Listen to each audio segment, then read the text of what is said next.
Thank you. I wanted to say thank you for everybody that was here. You guys are doing a great job. I don't know if you get told that very often, but you're the front line in America, and I appreciate you so much. I appreciate everybody that's here that's a little bit in the older crowd. The younger crowd is waking up, next generation. My question is, are you Muslim, sir? I'm an ex-Muslim. I'm an ex-Muslim. An ex-Muslim, okay. If anybody would like to answer this question who's a Muslim in the crowd, when Islam says that Jesus, if people say that Jesus was the Son of God, kill them if they believe in it, and also that he was never crucified, that somebody was put on the cross in his place, how can those, especially the first one about killing someone if they believe that Jesus was the Son of God, how can that be a religion of peace? And for you, since you recited that, I thought that maybe you were initially a Muslim. But is there anybody in the audience that's a Muslim and can tell me how Islam is a religion of peace if it preaches killing someone who believes that Jesus Christ was the Son of God? You can ask your question from the speakers, I guess. There's no Muslim up here. But I was a former Muslim, so there's no Muslim to answer this. When I used to be a Muslim, I never, the way we think about it, when I was a Muslim, I never thought calls on killing non-Muslim were evil. Actually, we always, Islam really makes your mind think differently from logical Western thinking. We can incorporate two opposite ideas at the same time and feel perfectly comfortable with it. For instance, we used to learn that Islam is a religion of peace. And at the same time, we didn't feel any conflict when we would say, but go kill the Jews. We never thought about it as it conflicts the value system of logic. And this is the tragedy that most Muslims, the majority of Muslims, have no clue about the religion analytically. To them, it's all emotion. It's my father's religion. It's the only religion I can believe in. And it has to be right. We were told the Quran, word by word, was from God directly. And the way they recite it is so rhythmic and so emotional that really it feels very chilling. I mean, until today, if you hear the men recite it, he could be saying in the recitation, kill the infidels. But it sounds so holy. So holiness and killing are not something, when you're a Muslim, they don't conflict with one another. It has become such a sick ideology that Muslims must wake up and examine the religion, really examine the religion. But until today, they don't have the courage to do that. After the revolution in Egypt, I didn't see one person in Tahrir Square carrying a sign that says separation of mosque and state, even though that they know very well that if they apply Sharia, they will never have a democracy. I'd like to add a bit to that about the peace by giving you a quick historical anecdote you might find useful, which is basically the word peace in Islam has an etymological connection to the word submit. And this is actually sort of the game that a lot of Muslims play. They say Islam means peace, and in a way it does. Salam comes from the same root as Islam, which is submit, which is the name of the religion. And it's a kind of a historical thing that Muhammad, according to Islamic tradition, used to send letters to the early Christian kings, for instance, in Egypt and in Constantinople. Islam, Tesla. And he would say, Aslam Teslam. And basically what that means is submit, have peace. And so there's a corollary between submitting, which of course brings about a lot of violence and bloodshed and killing, and then that leads to peace. And so that's why, going back to your question, how is this religion of peace if you're out to kill people? The logic is that I'm out to kill them to create peace because they're so, they're not cooperating. They're the bad guys. So we have to break them and make them submit, and then it's peace.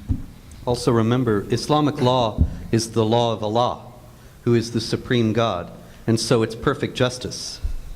So the idea is to establish the rule of Islamic law over the world, which is peace.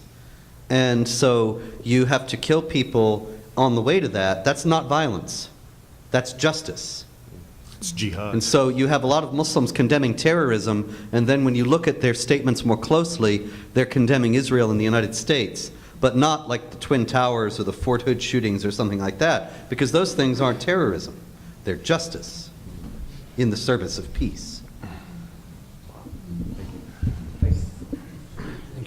If I may just start with a comment concerning President Obama's statement about slander. Slander, libel, defamation of character have certain legal definitions behind them. To speak the truth about Muhammad is not to slander him. So I would be, as a Christian, in support of that statement, that we shouldn't slander people. But his misunderstanding of Islam and the facts is what causes him to think that the truth is slander, because the reality of Islam is so unnatural and abhorrent to the Western culture. So I can understand somebody confusing the two. Well, also in Islamic law, there's a definition of slander that's different from that of American law. In Sharia, the definition of slander is telling something about someone that they don't want known. It could be true, but if they don't want it known and you tell it, that's slandering. So see, when I write a book about Muhammad and say this is what they say Muhammad said and did, that's slandering Muhammad, because they don't want Westerners to know those things, even if they're all true. It's even more comical, just to add to that, and it's based on something you just said, Nani, which is basically, like, as you do, I watch a lot of Arabic programs of these sheikhs and these Islamic clerics, and they'll say all the same things that if I say it, I'm a terrible human being. And the difference is they say it and they take pride in it. You okay, bud?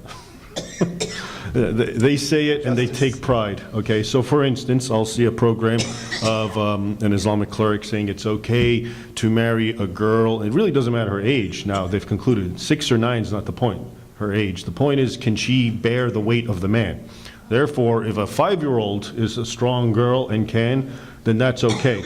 And he'll say it and he's proud of it and he'll evoke the Prophet of Islam, okay? And there's no problem with that. He's a great sheikh. But if I say it, I'm saying it with a bit of criticism. We're both stating the same thing, but it's exactly why am I saying it? I'm saying it to be critical. He's saying it and he's supporting it. Another Muslim cleric will come and say and complain about how if we really want to fix our economy, we need to do what Muhammad did, which is go on a jihad, raid people, steal their stuff, enslave them, and sell them in markets. And he'll get a loud, thunderous applause for that. But if I say it and then I'm being critical and saying this is not how it should be, then I'm the bad guy. So it's a lot of it has to do with the value judgment, which is sort of something that's been conveyed here. For instance, Muhammad he used to tell people that the urine of the camel and his own urine would cure diseases. Muhammad's urine, okay, that's in some hadith. And today in Egypt, because they're becoming so Islamist, there is a clinic that opened to sell camel urine because Muhammad said so. If I laugh at it and write an article criticizing it, I'm saying doing slander against Islam, even though they're doing it. So they are ashamed. I mean, come on, let's face it. What kind of religion kills people who insult them? They must really don't have enough confidence in themselves. Islam is a religion that has the least confidence in itself, and that's why any little criticism rocks them. I mean, it goes crazy, because they cannot answer you logically. They cannot defend themselves logically, so they resort to terror and violence. The Quran itself says, "O you who believe, do not ask about things which if made plain to you will make you uncomfortable." And so even among Muslims, they say, and they quote the Quran, don't ask too many questions. Don't ask any questions. Believe in it as it is. And that's why when Muslims live in the Middle East, nobody criticizes Islam because it's a crime. But we come to America here, and suddenly Americans are asking us questions, very innocent questions, and we're just like, oh my God, how dare they ask us this question? We've never been asked this question in the Muslim world. You must hate Islam. You must be hating Islam. You're supposed to accept what we tell you as is. And that's why I left the religion. Now, to follow that with the question, for the layperson, seeing that there are so many sects within Islam themselves and different divisions, how would you approach Muslims concerning the primary source materials, and how would you reference them so that they carry some weight? Most of them don't know the religion. That's something I want to just alert you to. You're saying about different sects. Most Muslims are Muslims, hardly ever read the Quran with right understanding. Different sects are just following each other. They hate each other just because they were told to hate each other. And really, you don't have to go too analytical, because if you know something, most probably a Muslim person doesn't know it. One historical thing, a lot of Muslims, what do they want? They want a caliphate, right? And they always talk about the golden age of the caliphate and how wonderful Islam was and the world was, and it was at peace. And the other day I was looking at the Umayyad and the Abbasid caliphates, and amazingly, the vast majority of the caliphs were all assassinated. And usually when you have assassinations going on, that's an indication of turmoil and chaos. So even the golden age, quote unquote, that is their paradigm that they wish to instill and to bring about, is itself full of bloodshed. Most people who have a mythical golden age, at least it's so, it's utopic, and however hard it is to actually realize it. But even their golden age is full of bloodshed and killing and destruction. And one final hadith, Muhammad himself said, in the end times there will be, I forget the number, something like 99 Islamic sects. And 72 Islamic 72. And 71 will go to hell because only one's right. So every which sect one. thinks the other one is an infidel that should go to hell. Since we are short of time, I would appreciate it if you avoid making statements and just ask short questions. Thank you. I have a two-part question. If President Obama says the slandering using the Muhammad's name, why we cannot say slandering when putting the cross in a urine and call it art? Also defaming Mary or Jesus. It's a flagrant inconsistency. Because the that's all. Christians don't go and riot and kill and burn. Yeah. We're cowards. We're basically cowards. That's why we give too much respect No, to... but if Christians did riot and burn, Obama would have no problem slapping Saying them the down. same. No, Yeah. he would put them in jail, and Yeah, he would. oh, yeah. And how dare you? This is unacceptable. This is reserved for Muslims because Muslims, we kind of They have kind to of treat get the them pass. nicely because they're so violent. That's the logical. But Christians know better. So if you're violent, you go to jail. Yeah, oh yeah. We won't tolerate that. Okay, second part. If I say Jesus Christ is the only way to God, not Muhammad, is it a slandering or is it a hate crime? Don't say it in Pakistan, front of yeah. a Muslim. You go to jail in Pakistan for saying that. It could be lynched by a mob. This is how they victimize Christians in Talk Pakistan. about here, that. Well, it's getting to be that way here. This is the thing, that we're talking about free speech tonight, and if we want to look at what that would look like, we can look at the Section 295C of the laws of Pakistan and see how it's applied in Pakistani society. And I'm sure you're well aware that Christians are routinely victimized by the blasphemy laws in Pakistan, and that's exactly the law that they want to bring to the United States. And it's exactly the case where a Muslim who wants the land that a Christian owns, or his car, or something that he's got, he goes and he says, "Do you believe Muhammad is a prophet?" And the Christian says, "I don't believe Muhammad is a prophet." He accuses him of blasphemy. The guy's arrested. If he's acquitted, then a mob kills him, and the Muslim can take whatever it is of his property that he wants. This is the blasphemy laws in action. And so that's what's coming. Don't be Watch a the United Christian States in a Muslim 20 years. world and own a diamond store or a jewelry store, because you can be accused of blasphemy, shot and robbed. Thank you. The UN resolution that you mentioned in the beginning was 1618 or That's right. 1816. Is there any way that can be undone? What would be the necessary steps, if there are any, to have that commitment, from the president withdrawn?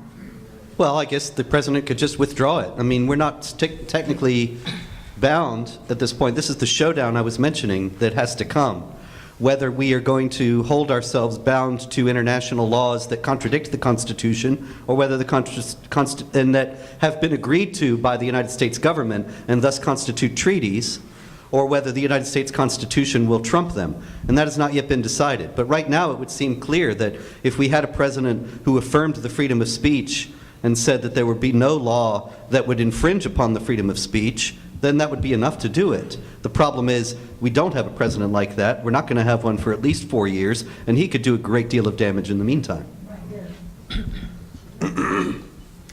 What policies would you like to see the Obama administration implement to improve freedom of speech here, or even foreign policy to bring more stabilization to the Middle East? Mass resignations.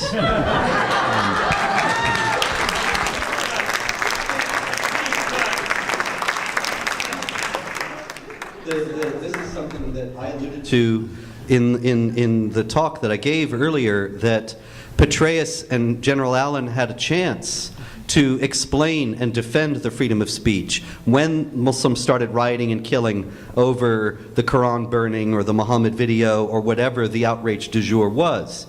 And they didn't. And this is what they ought to be doing. They ought to be explaining why the freedom of speech is so important and why even Afghanistan would benefit from having it, and even Pakistan, and even Egypt, and so on. They ought to be, I mean, we really ought to have been doing this for years. We instituted constitutions in Iraq and Afghanistan that affirmed Sharia as the highest law of the land. And that was all about, you know, we're all about the will of the people and democracy and so on.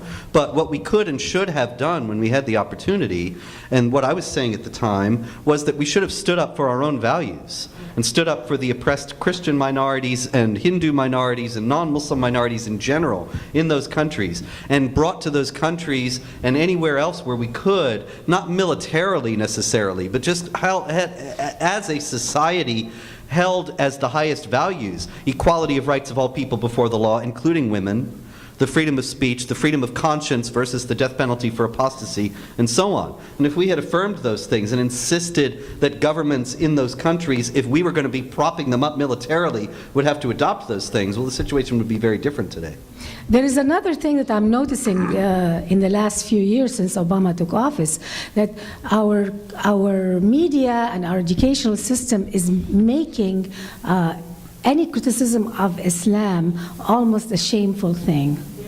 And we're feeling it. We are bringing up a whole generation of children in America who are absorbing and being shamed if they criticize the ideology of Islam. And that's something very new to America. Intellectually paralyzed. And that's very scary, because before the laws in America could change, like what the UN is doing, trying to influence us, we're bringing up a whole generation of Americans that in 20 years they could accept a law that makes blasphemy of Islam something, because they're brought up on the idea that it is such a shame, that it's so bad. We are bringing up a new generation. We're going to be gone. But we're going to live in America that is going to be a culture of pride and shame, which is typical. The Arab culture is a culture of pride and shame. That's how they get you, by shaming you to death when you're a child, and then putting you high up on a pedestal when you're a child if you say, I hate Jews. And when you're a child and you're rewarded heavily if you hate Jews, and you are treated like a villain if you just say the slightest question about Islam, then you bring up a generation that will accept oppression. We're very close to this. People don't realize how close we are. We're very close, because the Muhammad movie. We are not going to be alive. The Muhammad movie, actually, there were calls in the Los Angeles Times and in the New York Daily News and in other major newspapers, calls for restrictions on the freedom of speech to make it impossible for such a movie to be made. Yeah. And that's absolutely abominable, that not only is it coming from the top, but coming from the mainstream media as well. And I don't see how the freedom of speech is going to survive unless there is some major movement against this now. America has its first political prisoner. The man who did the movie Wake Up America, he's in jail now. He's in jail for a year for violating something in his. We have our first political prisoner for blasphemy of Islam in America today.